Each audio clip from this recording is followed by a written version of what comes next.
اللہ الرحمن الرحیم۔ حدیث مبارک صحیح مسلم۔ رسول صلی اللہ علیہ وآلہ وسلم نے فرمایا، وضو کا طریقہ۔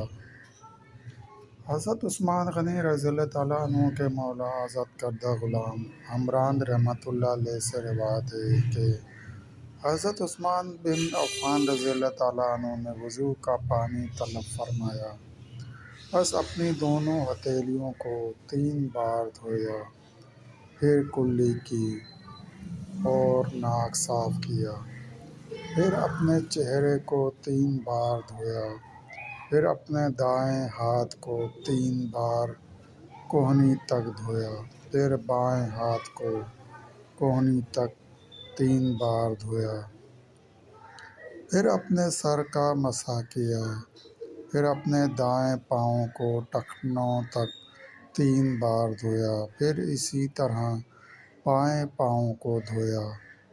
پھر فرمایا کہ میں نے رسول صلی اللہ علیہ وآلہ وسلم کو دیکھا کہ آپ صلی اللہ علیہ وآلہ وسلم نے وضو فرمایا میرے اس وضو کی طرح۔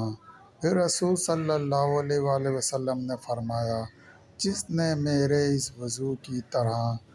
پھر رسول صلی اللہ علیہ وآلہ وسلم نے فرمایا، جس نے میرے وضو کی طرح وضو کیا، پھر کھڑا ہوا اور 2 رکعتیں پڑھیں، اس طرح کہ ان میں اپنے دل میں باتیں نہ کرے، تو اس کے گزشتہ صغیرہ گناہ معاف کر دیے جائیں گے۔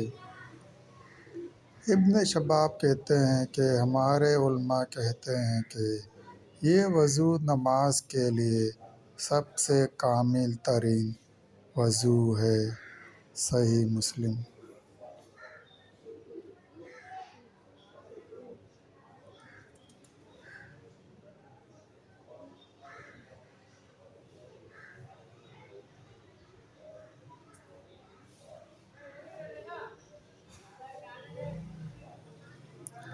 حضرت عثمان رضی اللہ تعالیٰ عنہ کے خادم عمران رحمۃ اللہ علیہ سے روایت ہے، وہ فرماتے ہیں کہ میرے سامنے حضرت عثمان غنی رضی اللہ تعالیٰ عنہ نے ایک برتن پانی کا طلب فرمایا، بس انہوں نے دونوں ہاتھوں پر 3 بار پانی ڈال کر دھویا، پھر اپنا دایاں ہاتھ برتن میں ڈال کر کلی کی اور ناک صاف کیا، پھر اپنے چہرے کو 3 بار دھویا اور اپنے دونوں ہاتھوں کو کوہنیوں تک 3 بار دھویا، پھر اپنے سر کا مسح کیا، پھر اپنے دونوں پاؤں کو 3 بار دھویا۔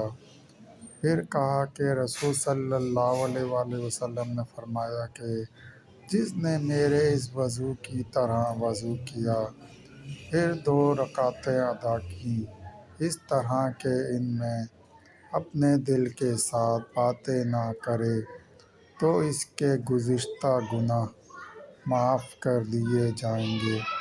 صحیح مسلم۔